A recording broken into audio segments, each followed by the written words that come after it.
오늘 주신 말씀을 가지고 그리스도인답게 살고 있습니까? 라는 제목으로 함께 은혜를 나누고자 합니다. 요즘 우리 살아가는 경기가 참 안 좋습니다. 죽겠다 죽겠다 소리가 귀에서 떠나지를 않습니다. 그런 가운데 일어나는 사건들 중에 이런 일이 있는 것을 보게 됩니다. 경기가 너무 안 좋다 보니까 마트나 이런 데 가보면 포장과 가격은 그대로인데 그 내용물이 확 줄어 있는 것을 우리는 발견하게 됩니다. 가격을 올리면 사람들이 사지를 않으니까 가격은 그대로 두되 포장 크기도 그대로, 가격도 그대로. 그런데 내용물은 확 줄어든 것입니다. 과자 같은 경우에는 거기에다가 공기를 집어넣어서 부풀려 놓습니다. 그런데 뜯어보면 내용물은 확 줄어 있는 것입니다. 그런 것들을 우리가 경험하게 되면 기분이 나쁩니다. 또 한 사건은 요즘 좋은 날씨 속에 지역마다 코로나 때문에 하지 못했던 지역 축제들을 열고 있습니다. 그런데 그 좋은 축제가 바가지 요금, 불친절 이런 것들 때문에 욕을 먹고 있는 것입니다. 양과 질에서 현저히 떨어지는데 가격은 높게 받는 이런 바가지. 요즘은 미디어가 발달되어서 이런 일이 일어나면 금방 전국에 다 소문이 나버립니다. 사람들의 입에 오르내립니다. 뉴스에까지 나옵니다. 하도 심하니까 사람들은 욕을 하고 업주들은 사과를 합니다. 그런데 얼마 지나지 않으면 또 같은 일이 반복이 되는 것입니다. 다른 사건이지만 우리는 이 속에서 한 가지 질문을 갖게 됩니다. 사람들은 왜 이런 일에 기분이 나쁜가? 사람들은 왜 이런 일에 화가 나는가? 이유는 형식과 내용이 다르기 때문입니다.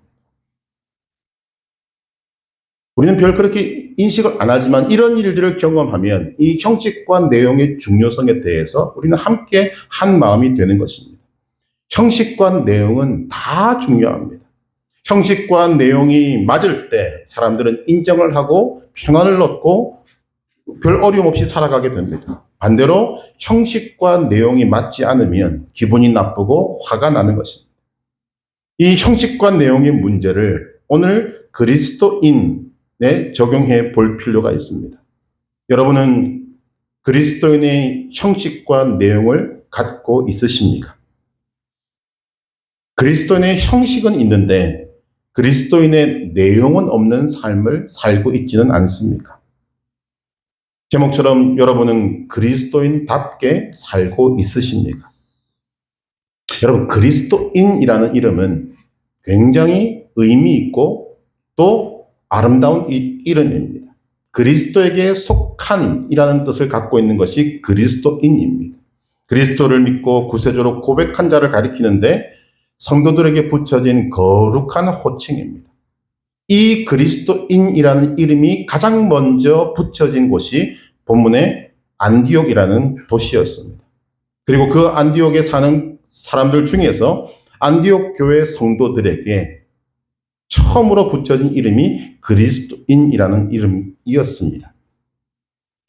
그런데 가만히 보시면 이 그리스도인이라는 이름은 예수 믿는 사람들이 스스로 붙인 이름이 아닙니다. 예수 믿는 사람들을 보고 그들의 말을 듣고 그들의 삶의 자세와 태도를 본 다른 사람들이 예수 믿는 사람들을 바라보고 그들이 붙인 이름이 그리스도인입니다. 왜 하필이면 그리스도인이라는 이 이름을 붙였을까? 그 이유는 예수를 믿고 있는 사람들의 말과 표정과 삶의 자세와 태도가 그들이 전하는 예수 그리스도와 같았기 때문입니다. 닮았기 때문입니다. 그리스도인의 삶이 그가 전하는 예수와 같았기 때문에, 즉 형식과 내용이 같았기 때문에 사람들이 예수 믿는 사람들을 인정해서 부른 이름이 바로 그리스도인이라는 것입니다. 그리스도인은 주 예수 그리스도를 믿는 사람입니다. 믿음의 목표는 저 천국이지만 또한 예수님을 닮는 것도 목표입니다. 예수님처럼 사는 것입니다. 성경 에베소서 4장 13절은 말합니다. 우리가 다 하나님의 아들을 믿는 것과 아는 일에 하나가 되어 온전한 사람을 이루어 그리스도의 장성한 분량이 충만한 데까지 이르리니 또 에베소 4장 15절은 말합니다. 오직 사랑 안에 참된 것을 하여 범사에 그에게까지 자랄지라. 그는 머리니 곧 그리스도라. 다시 질문을 드립니다.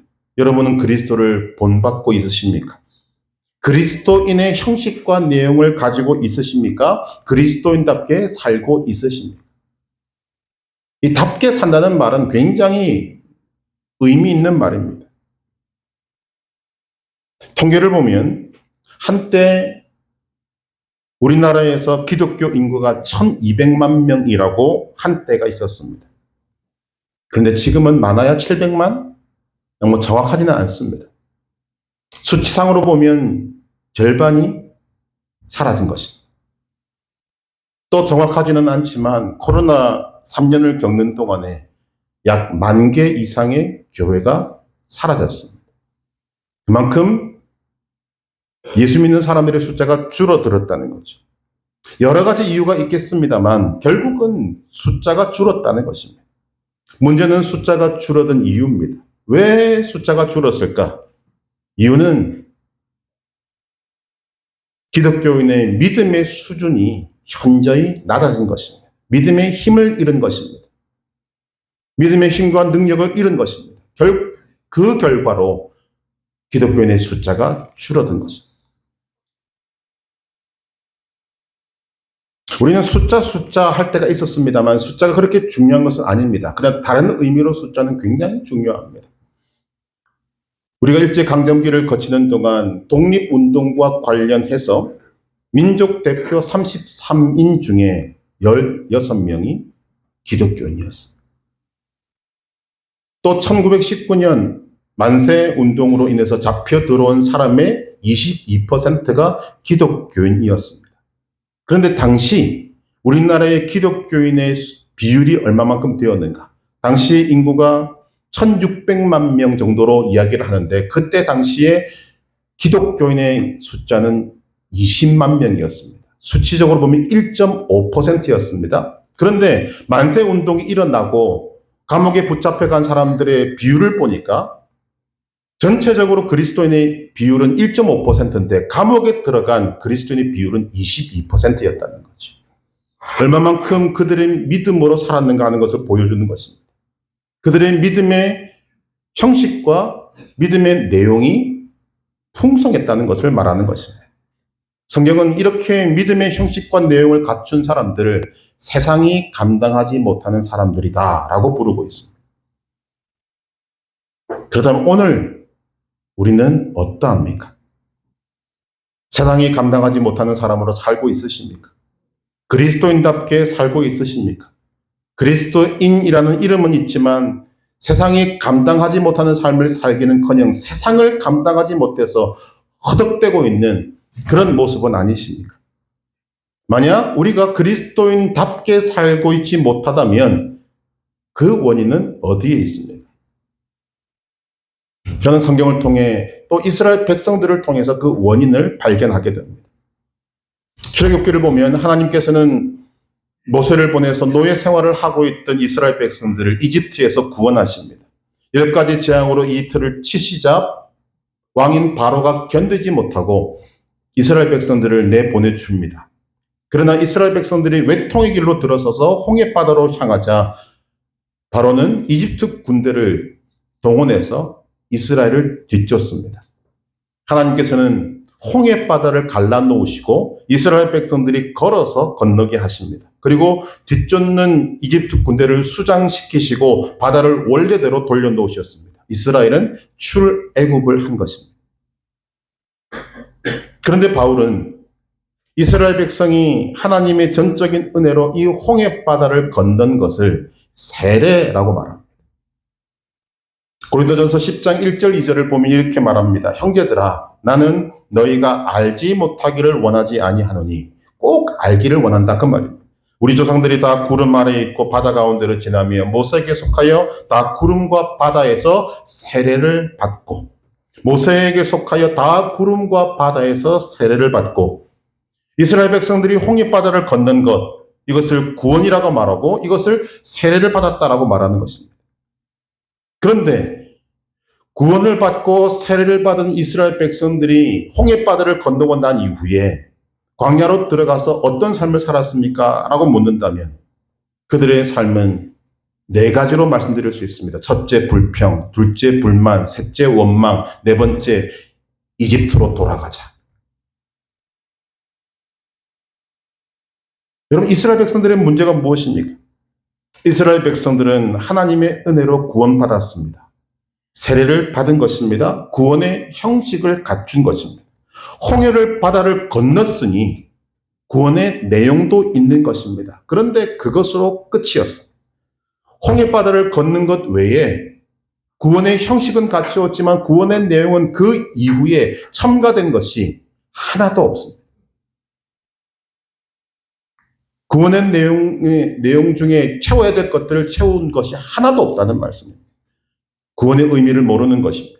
구원받은 신분이 무엇인지도 모르고 구원받은 사람은 어떻게 살아야 하는지도 모르는 것입니다. 하나님께서 그냥 두시겠습니까? 아니죠. 하나님은 십계명을 비롯해서 수많은 말씀으로 이스라엘 백성들을 가르치셨습니다. 구원받은 백성은 이렇게 사는 것이다. 구원받은 백성의 마음은 이렇고 말은 이렇고 행동은 이런 것이다. 태도와 자세는 이런 것이다. 그렇게 열심히 가르치셨지만 이스라엘 백성들은 조금도 달라지지 않았습니다. 이스라엘 백성들이 구원을 위해서 한 것은 아무것도 없습니다. 하나님께서 이집트 땅에 10가지 재앙을 내리셨습니다. 하나님께서 구름기둥과 불기둥을 통해서 그들을 지키고 보호하셨습니다. 하나님께서 홍해바다를 갈라놓으시고 마른 땅같이 만들어 놓으시고 이스라엘을 건너게 하셨습니다. 그토록 두려워했던 애굽 군대가 이스라엘 백성들은 싸워본 적도 없는 그들의 군대가 하나님께서 수장시켜 버리셨습니다.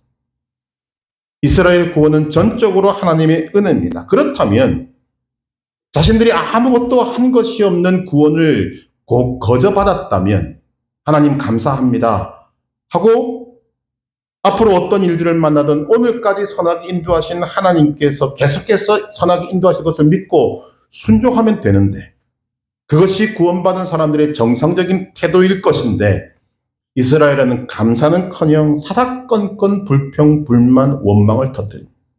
그리고 무슨 일만 있으면 이집트로 돌아가자고 합니다. 자신들 눈앞에서 그토록 두려워했던 애국 군대가 수장되어지고 바닷물이 원래대로 돌아가서 이제는 다시는 돌아갈 수 없다는 것을 뻔히 보고 알았으면서도 그들은 틈만 나면 사건만 생기면 무슨 일만 만나면 애굽으로 돌아가자라고 합니다. 그것뿐입니까? 여러분 만약에 그들이 이집트로 돌아간다고 하면 그들의 신분은 뭐가 됩니까? 노예 생활. 저는 말만 들어도 끔찍한데 그들은 그 생활로 돌아가자고 합니다. 오늘 우리들은 노예 생활의 고통을 모릅니다. 물론 인생을 깊이 생각하면 오늘 여러분이 어떤 부분의 노예 생활을 하고 있다는 것을 조금은 알 수 있지만 대부분은 다 모릅니다. 돈의 노예가 되어 있고 쾌락의 노예가 되어 있고 인간관계의 노예가 되어 있고 사람들 간의 관계에서 헤어나오지를 못하고 노예로 살면서도 잘 모른다는 거죠. 북한을 탈출한 탈북민들이 공통적으로 하는 이야기가 무엇입니까? 북한은 창살 없는 감옥입니다. 북한의 삶은 노예의 삶입니다.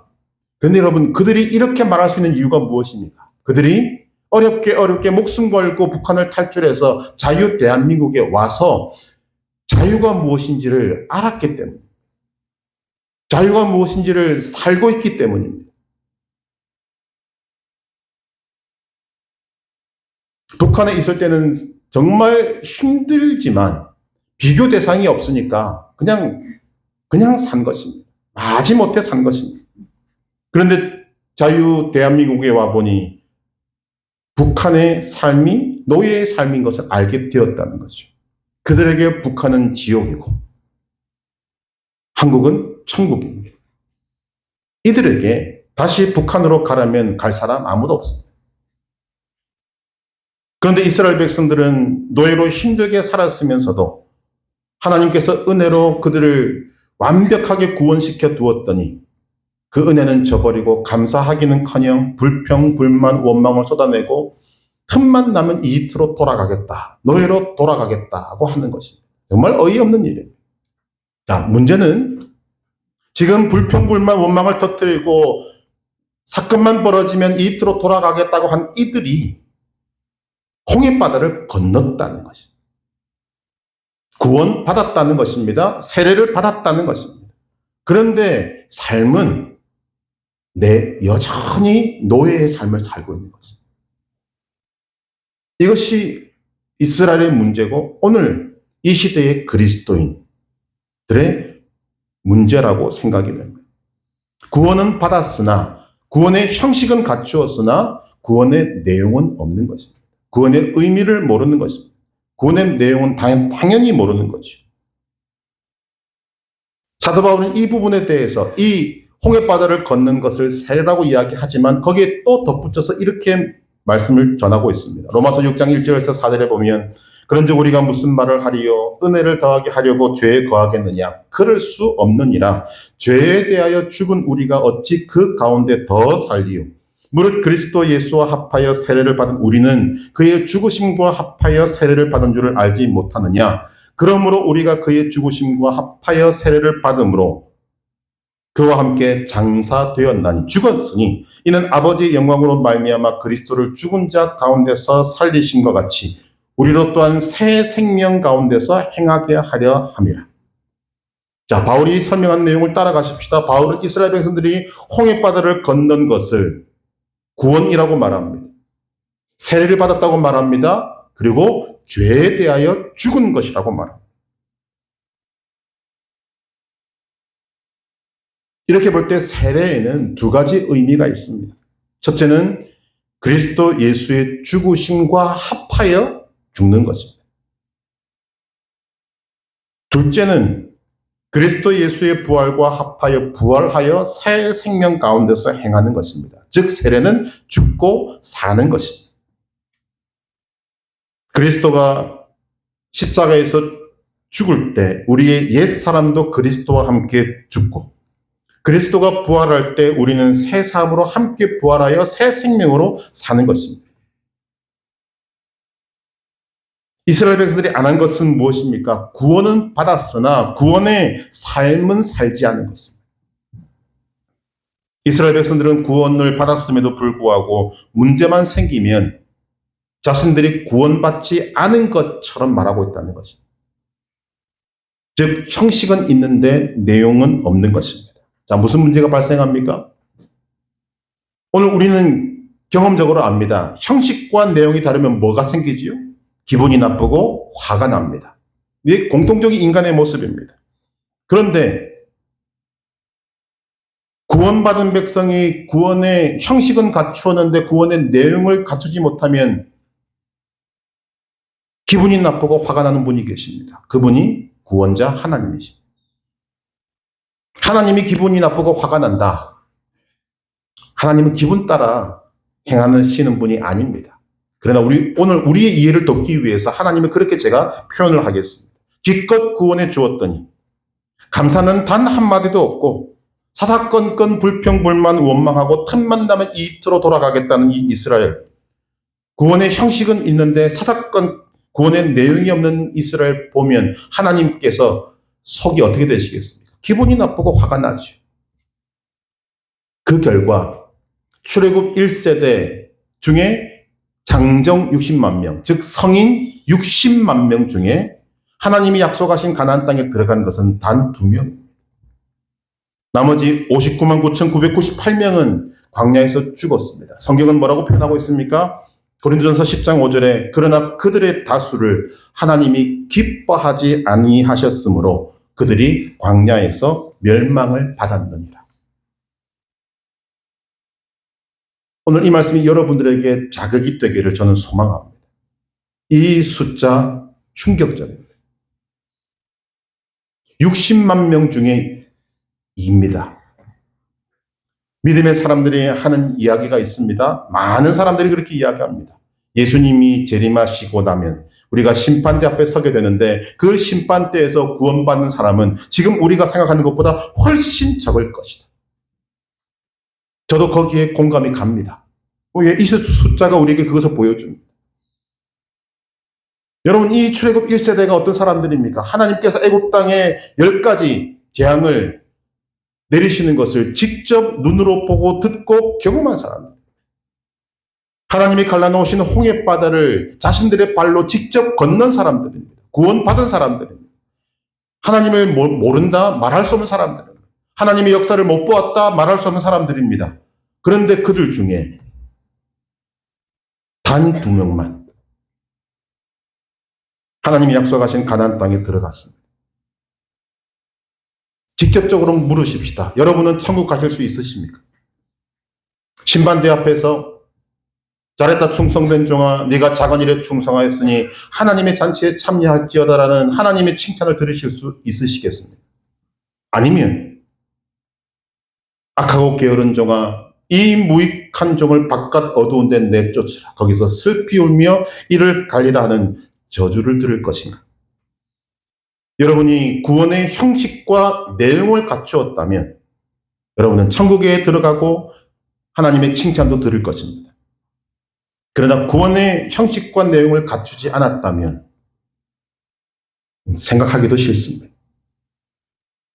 그러면 구원의 형식과 내용을 갖추려면 우리가 어떻게 해야 합니까? 첫째, 자신이 누구인지를 알아야 정체성을 확립해야 한다는 말입니다. 우리도 여기에 익숙해져 있습니다만 하나님은 이 부분에서 정확하게 말씀하십니다. 하나님은 하나님이 힘을 나타낼 때 먼저 하나님이 누구신가를 말씀하십니다. 하나님이 누구신가를 알리고 알리신 그대로 행하십니다. 나는 스스로 있는 자니라.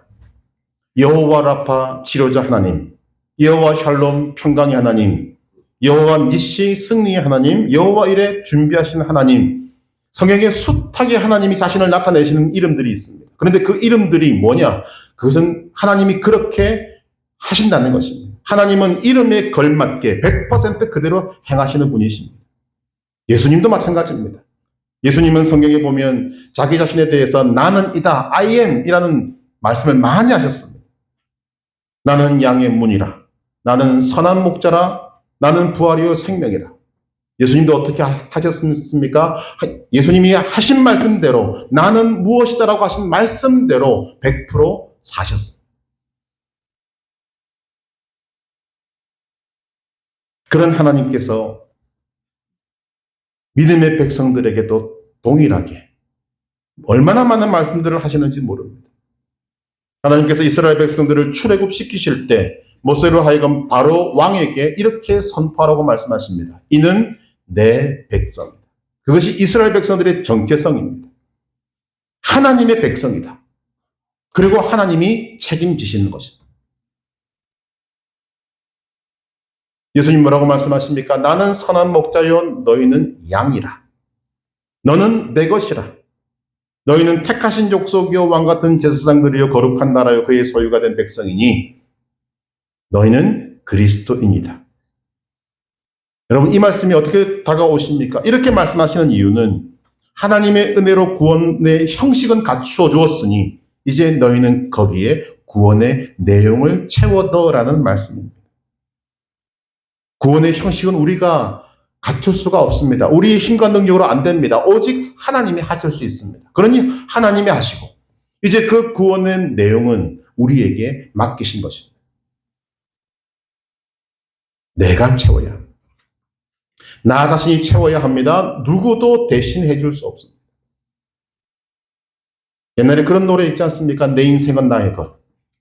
믿음도 마찬가지입니다. 내 믿음은 내가 채워야 합니다. 부모님도, 믿음 좋은 부모님도 내 믿음을 어떻게 하실 수 없습니다. 믿음의 형식과 내용을 자신이 채워 넣어야 한다는 것을 잘 보여주는 사람이 여호수아와 갈렙입니다. 출애굽 1세대 중에 유일하게 가나안 땅에 들어간 두 사람, 여호수아와 갈렙. 여호수아와 갈렙은 여러분 특별한 사람들이 아닙니다. 출애굽 1세대와 똑같은 사람입니다. 다를 바가 전혀 없다는 거죠. 하나님의 역사를 출애굽 1세대와 똑같이 보고 듣고 경험했습니다. 홍해바다를 그들과 똑같이 건넜습니다. 여호수아와 갈렙만 따로 특별히 하나님이 특별 과외를 시키신 것이 아닙니다. 모든 조건이 똑같습니다. 그런데 어디서 차가 나는가?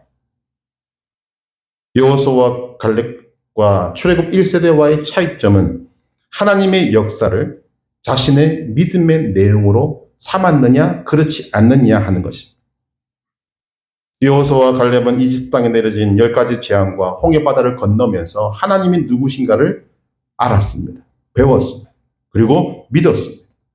믿음의 내용을 채웠고 자기 믿음의 자기화를 이루었습니다. 그 결과가 가데스 바네아에서 가나안 땅을 정탐하러 보낸 40명의 정탐꾼들이 정탐을 마치고 돌아와서 한 보고 속에 있는 것입니다. 똑같은 것을 보고 온 정탐꾼들 중에 여호수아와 갈렙은 다른 관점에서 이야기합니다. 보는 현실은 똑같습니다. 말하는 현실은 똑같습니다. 그 땅은 젖과 꿀이 흐르는 땅입니다. 그 땅에는 견고한 성이 있습니다. 거인 족속도 있습니다. 그런데 그 다음이 문제입니다. 10명의 정탐꾼은 말합니다. 우리는 그들 앞에는 메뚜기와 같은 존재다. 아무런 힘도 쓰지 못한다. 결론이 뭡니까? 애굽으로 돌아가자. 그런데 여호수아와 갈렙은 전혀 다른 이야기를 합니다. 똑같은 것을 보았음에도 불구하고 전혀 현실이 바뀌지 않았음에도 불구하고 여호수아와 갈렙은 이렇게 이야기합니다. 여호와께서 우리를 기뻐하시면 우리를 그 땅으로 인도하여 들이시고 그 땅을 우리에게 주시리라. 이는 과연 젖과 꿀이 흐르는 땅이니라. 다만 여호와를 거역하지 말라. 또 그 땅 백성을 두려워하지 말라. 그들은 우리의 먹이라. 그들의 보호자는 그들에게서 떠났고 여호와는 우리와 함께 하시느니라. 그들을 두려워하지 말라. 초점이 어디에 있습니까? 구원의 형식과 내용을 갖춘 사람들은 관심이 환경에 있지 않습니다. 하나님께 있습니다. 여호와께서 우리를 기뻐하시면 이것이 그들의 믿음의 내용입니다. 여호와께서 기뻐하시면 어떤 것도 이루실 것이다. 우리는 경험하지 않았는가? 이런 말이죠. 우리는 경험하지 않았는가? 하나님께 여호와께서 기뻐하시니 그 강한 이집트도 우리가 피 한 방울 흘리지 않고 탈출하지 않았는가?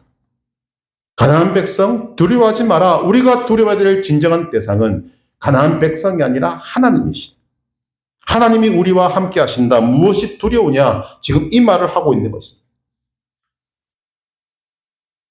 출애굽 1세대 중에서 아무것도 다른 것이 없는 두 사람이 믿음의 내용을 채우니까 다른 고백을 하고 있는 것입니다.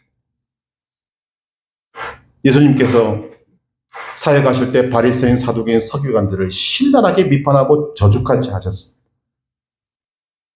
근데 그 중에 대표적인 것이 뭡니까? 너희는 회칠한 무덤이다.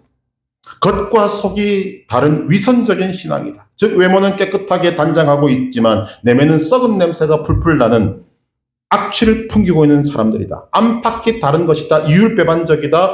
그것이 가증스러운 신앙 자세를 지적하는 말씀입니다. 오늘 우리는 우리의 믿음의 정체성을 알아야 합니다. 믿음의 정체성을 확립해야 됩니다.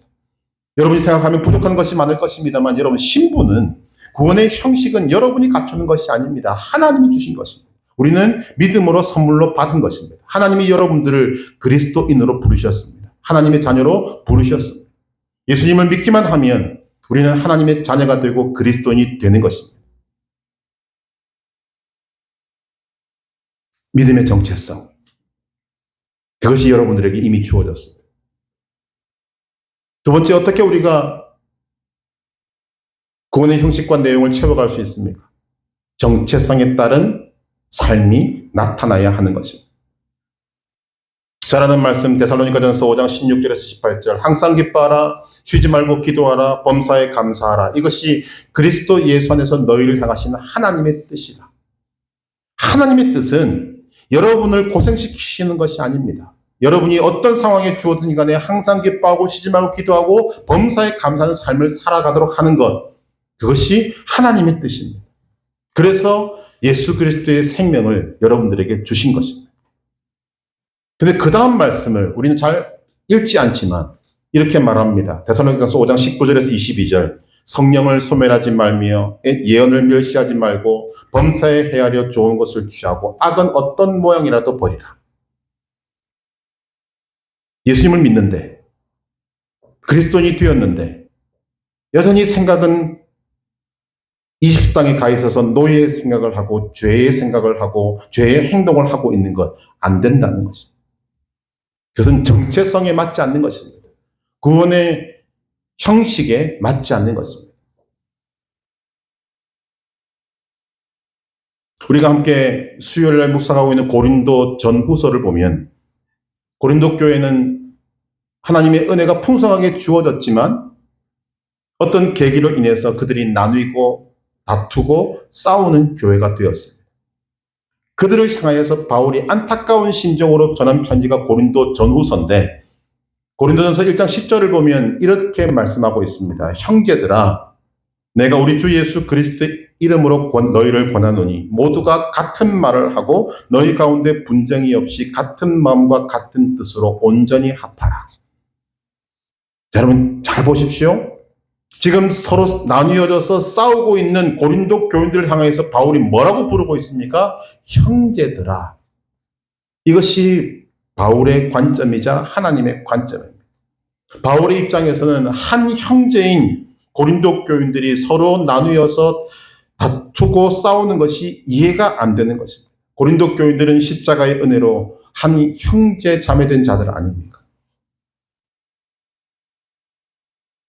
예수 그리스도 안에서 예수님을 믿음으로 하나가 된 형제 자매들 아닙니까? 그런데 어떻게 그들이 나눌 수가 있습니까? 나중에 가면 뭐라고 이야기합니까? 너희는 예수 그리스도를 머리로 한 온몸의 지체다.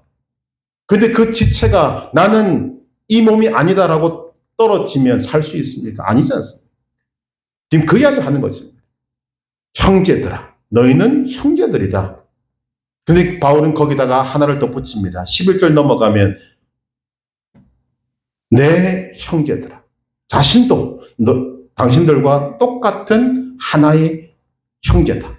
예수 그리스도를 믿는 형제다. 너희가 하나님의 은혜로 형제들이 되었다면 형제들답게 살라는 것입니다.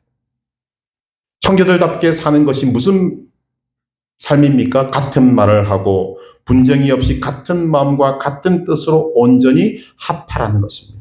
구원의 형식을 갖추었다면 구원의 내용을 갖추라는 말입니다.